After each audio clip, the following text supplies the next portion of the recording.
Assalamualaikum teman-teman. Si Bandung ngamuk. Si tante daster kita, si FA, ngamuk sama kawannya. Si Ilal Ferhat. Kan baru-baru ini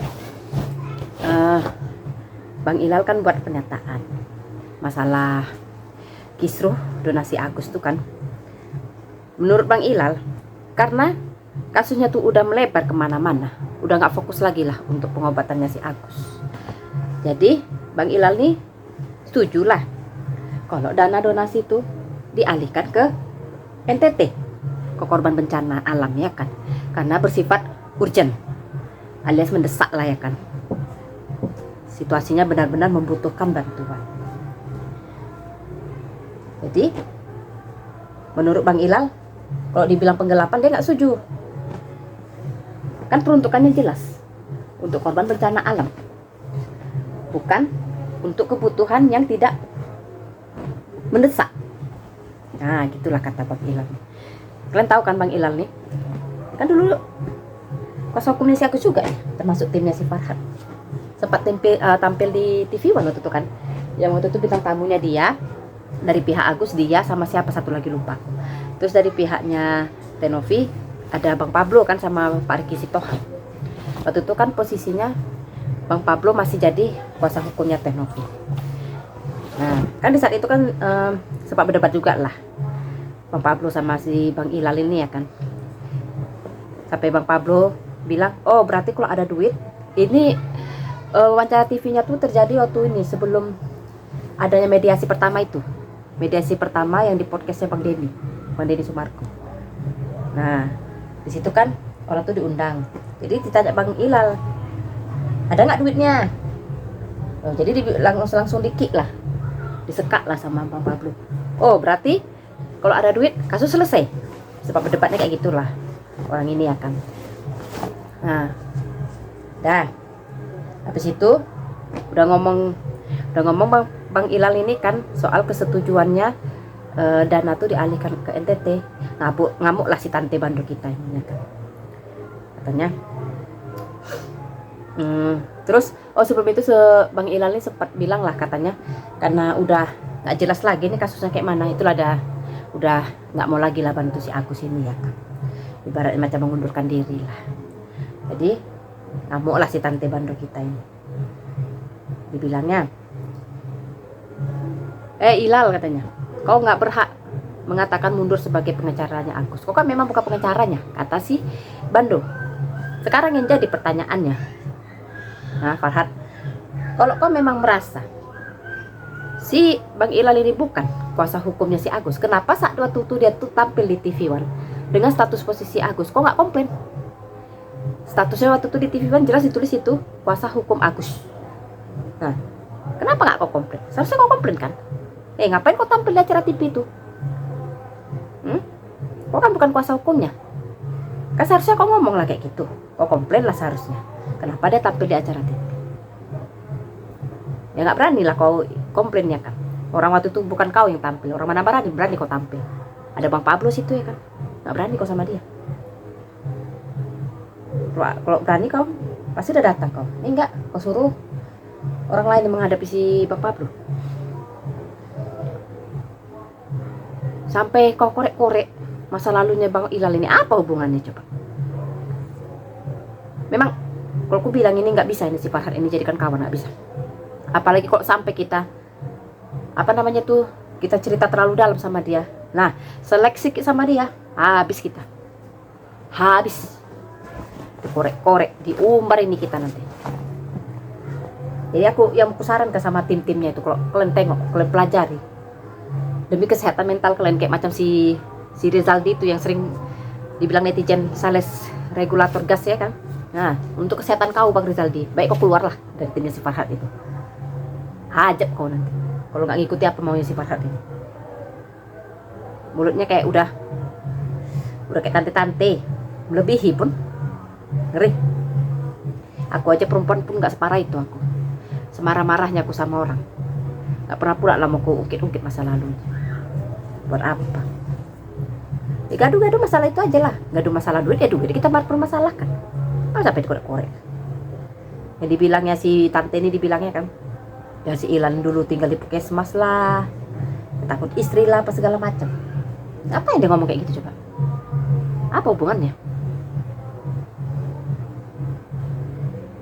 Ya udah, kalau memang nggak setuju dengan pendapatnya Bang Ilal, dengan tindakan Bang Ilal, kau tinggal bilang aja. Udah Ilal, lo nggak usah lagi kau campuri urusan kami, kau kan bukan kuasa hukumnya si Agus lagi. Udah clear masalah. Ini urusan kami, kau nggak usah ikut campur lagi, nggak usah banyak omong lagi. Gitu aja udah. Sampai masa-masa lalunya pun kau korek-korek. Ngeri kau ya. Nah, nggak bisa nih orang-orang macam si Farhan ini jadikan kawan. Bahaya.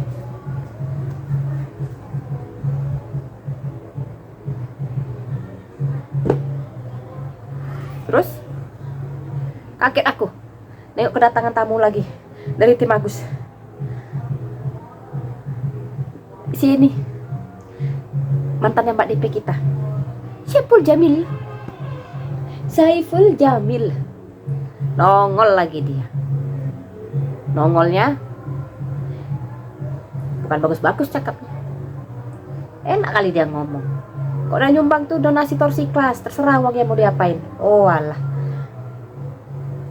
udah Bang Ipul gelar haji untuk aku aja udah. Walaupun aku bukan hajah, setidaknya aku tahu duit yang dikasih orang itu kalau ada amanah di situ, ada akad di situ. Jangan sampai kau salah gunakan. Gak usah ikut-ikutan lah ke masalah ini. Makanya ada beberapa orang curiga kau ini datang untuk meramaikan lagi nya kasus si Agus supaya nggak tenggelam, supaya si kasus UMKM itu tenggelam. Jadi yang terblow up itu kasus si Agus terus yang muncul di permukaan, ya kan? Betul nggak aku bilang? Karena si Farhan udah ketakutannya itu masalah UMKM ini, udah mati ketakutan dia. Makanya terus cari sensasi, dan gimana caranya supaya kasus ini terus muncul. Salah satunya itulah mengundang si abang ganteng kita, Bang Saiful, ya kan, yang katanya artis, tapi artis apa sekarang dibilang ya, kan udah gak laku lagi deh ya kan, sejak kasus dia yang kasus aneh dia yang terakhir itulah, pelecehan itu, udah dilarang tampil deh di KPI kalau nggak salah ya kan.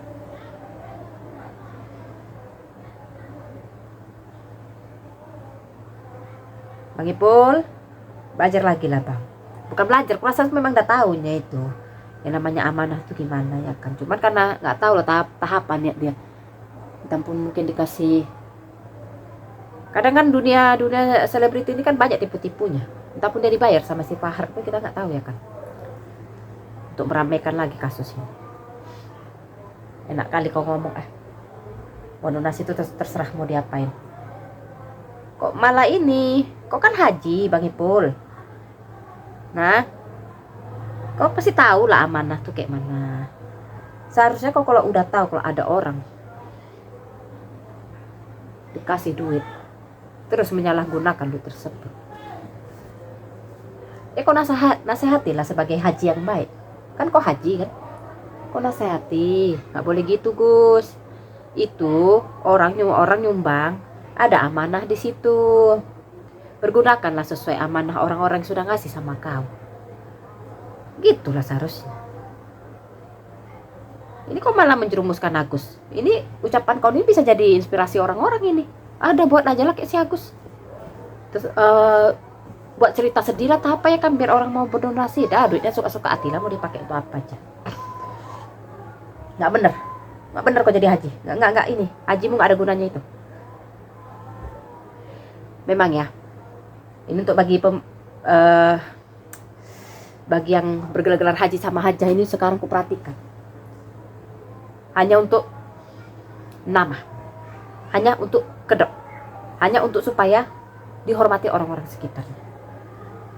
Dulu aku masa kecil-kecil aku dulu, orang yang udah bergelar haji atau sama hajah itu, orang tuntutan orang itu bisa dibilang setingkat lah di atas manusia normal. Harapan orang-orang yang haji, nah itu bisalah perilakunya dijadikan contoh. dari cara ucapan, perilaku. Seharusnya jadi contoh buat orang-orang. Lah, kalau yang kau bilang itu, Bang Ipul, kalau uang donasi itu boleh, terserah mau dipakai apa aja. Itu kok artinya ngajari orang untuk tipu-tipu lagi, namanya kayak gitu. Kau ngajari orang untuk berbuat sesuka-suka hati. Kau memberi inspirasi sama orang-orang untuk melakukan hal yang sama dengan Agus.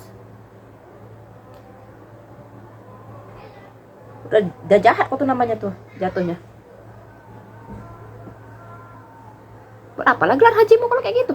Soal kayak gitu aja kau nggak ini. Taruhlah kau ngerti ya, tapi kan demi duit ku rasa ya kan. Kau langgar itu semua. Oh, udahlah, udah double dosa kau. Kau tahu kan tipe manusia ini mana yang paling berdosa? Dia tahu larangan, dia tahu perintah, tapi dia melanggar.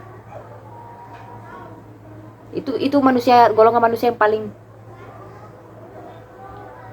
terbawah lah itu. Dalam hal menanggung dosa. Paling banyak dosanya. Masih mending dia nggak tahu larangan, dia nggak tahu perintah. Nah, masih mending. Ini kau nggak mungkin kau nggak tahu perintah dalam Islam itu kayak mana, larangannya gimana. Sedangkan aja walaupun tidak tertulis ya kan, dalam agama kita tuh diajarkan untuk kita selalu, siapa itu? Oh, kucing. Untuk selalu menjaga amanah orang. Jangan kau bilang para donatur tuh nggak ikhlas. Ikhlas mereka, ikhlas. Jadi nggak ikhlas gara-gara duit mereka yang awalnya mereka pikir untuk pengobatan Agus dipakai untuk bayar utang. Gara-gara itulah mereka jadi nggak ikhlas. Ya sama lah seperti kehidupan sehari-hari kita. Kawan kita nih ngaku katanya perutnya lapar nih. Nah, lapar aku belum makan aku dari pagi. Kasihan awak ya kan. Kasihan. Awak kasihlah dia duit. Kalau kita nggak tahu nggak apa-apa ya kan, dipakai dia untuk suka-suka hati dia, karena kita nggak tahu. Lah kalau kita tahu depan mata kita, tahu kok dia bukan beli makanan, dia cakapnya beli ngobat dia misalnya, ngobat atau nggak usah ngobat lah, beli rokok malahan, bukannya beli nasi, beli rokok. Kesel nggak kita? Pasti sedikit banyak kesel. Mungkin pun kita samperin dia, kau tadi ngakunya sama aku lapar perut kau, kok malah beli rokok kau? Gitu. Apalagi nih udah terpampang di media sosial sana. Nih ada korban penyiraman air keras, membutuhkan duit untuk pengobatannya. Berbondong-bondong lah para donatur yang menyumbang. Tahu-tahu udah dapat duitnya, bukannya untuk berobat kok malah tak apa-apa yang dikerjakan. Gimana nggak ngamuk para donatur ini jadinya mengharamkan duit itu untuk dipakai si Agus. Wajar lah, kok belum wajar. Udah kok nggak usah nampil lah, kok ngapain nampil kok. Udah mau habis ini ceritanya. Udah mau habis. Paling sekarang Bang Geri sama Tenovi aja lagi begaduh. Masalah duit 100 juta yang katanya dari Bang Densu kan. Nggak ngerti lah aku ceritanya, aku udah malas ngikutinnya dah. Tapi di hati aku paling terdalam nih ya, jahat pikiranku, sempat jahat pikiranku. Aku berharapnya gini. Aku berharap ini semoga cuman triknya Tenovi sama Bang Geri ya kan. Untuk buat kegaduhan. Untuk apa? Supaya berita Agus tenggelam. Bisa jadi kan? Aku saking gak pengen nengok orang tuh bergaduh. Gitu pikiran aku. Aduh, kok gaduh lah orang ini, kupikir ya kan. Udah mau selesai, kok malah gaduh. Dana udah disalurkan, apa lagi ya kan. Jangan-jangan emang sengaja kak, jangan-jangan supaya berita Agus tenggelam. Ada nggak pikiran sama dengan aku? Karena lucu ya kan. Yang 1,3 M itu, yang 1,3 M aja Tenovi menghadapi si Agus aja masih kalem-kalem, nggak terlalu inilah ya, nggak terlalu. Di medsos masih juga sih medsos, cuman nggak sebrutal yang sekarang ini ku tengok. Kok dulu nggak ada si Agus masih ada kelembutannya. Kok aku bilang masih ada lembutnya Tenovi. Lah giliran gaduh sama Bang Geri kok perasaan aku kok beda Tenovi jadinya ya, kok macam berapi-api, emosian. Makanya di situ aku agak curiga lah sedikit. Apa memang sengaja Tenovi bikin kayak gitu sama Bang Geri ya kan? Tapi nggak tahu lah. tapi memang betul-betul bergaduh nggak tahu juga ya kan.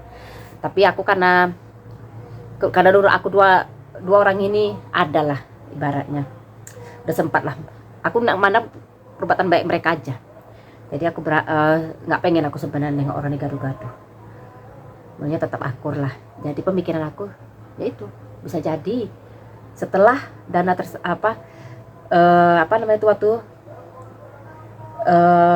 orang itu udah sepakat ini ya kan, dana tuh mau dialihkan ke NTT. Bisa jadi ada pembicaraan. Bagaimana? Ini bisa jadi nih bicara nih antar tiga ini, Bang Geri, Tenovi sama Bang Densu ya kan. Cerita lah tiga-tiganya di belakang layar lah setelah podcast Bang Densu itu yang katanya sepakat dana mau dialihkan ke NTT ya kan. Bisa jadi kan di belakang layar ya orang ini ngobrol. Bang Densu, misalnya ya, nih karang-karangan aku aja ya kan. Bisa jadi ya kan. Memang kita kesan kayak drama sinetron ya, tapi bisa jadi ya kan. Bisa jadi Tenovi ngomong gini, pada ini gimana seandainya kalau kita nekat gitu ya kan, kita salurkan ke NTT duit 1,3 M nih. Gimana Bang kalau di pihak sana ribut? Nah, gimana caranya Bang kita biar meredam lah supaya urusan ini nggak ribet lagi lah, kayak mana lah biar nggak kisru lagi, kayak mana caranya? Nah, muncullah mungkin ide itu, gimana kok kita bikin drama baru aja, pura-puranya kalian gaduh. Bisa jadi ya kan, pura-pura kita gaduh antara kau sama aku, misalnya Bang Denny ngomong gitu ya, entah kau sama Geri, coba kalian pura-pura gaduh, tak masalah apa aja, kalian karang-karang lah, tak masalah apa, biar tenggelam berita tentang si Agus. Tapi ya mau tak mau lah kalian harus korban karena nama baik kalian. Gimana? Mau kalian? Bisa jadi. Liar sih pemikiran aku. Aku memang terkesan terlalu dibuat-buat ya kan. Tapi balik lagi, segala kemungkinan itu bisa aja terjadi. Orang kak mungkin, kenapa aku bilang bisa terjadi ya kan? Ya mungkin karena udah saking penatnya, berbulan-bulan pula ya kan. Penat kali lah ngadapin kasus ini, kayak mana lah caranya biar tenggelam ya kan. Udahlah beratnya buat nekat lah orang-orang ini. Bisa jadi kan? Terus sinetron otak aku ya kan. Padahal aku gak suka nonton sinetron. Itu saking gak pengennya aku gaduh, makanya terlintas lah di otak aku kayak gitu kecurigaan aku ya kan. Ya, semoga cuma settingan. Gak apa-apa lah settingan untuk supaya menenggelam kasus Agus. Gak apa-apa lah, aku pun dukung. Kalau memang rencana orang tuh memang kayak gitu ya kan, buat settingan, buat drama supaya tenggelam kasus Agus. Karena aku pribadi, udah bosan kali aku betul. Udah muak kali aku naik kasus Agus ini. Gak siap-siap. Udah lah ya, jadi kemana-mana cerita aku, sampai drama-drama sinetron aku ceritakan ya kan. Sampai jumpa, sampai mau ketawa sendiri aku jadinya ya kan. Alah nasib pikiran ini tak kemana-mana udah. Ya udahlah ya, sampai jumpa di video aku selanjutnya. Assalamualaikum.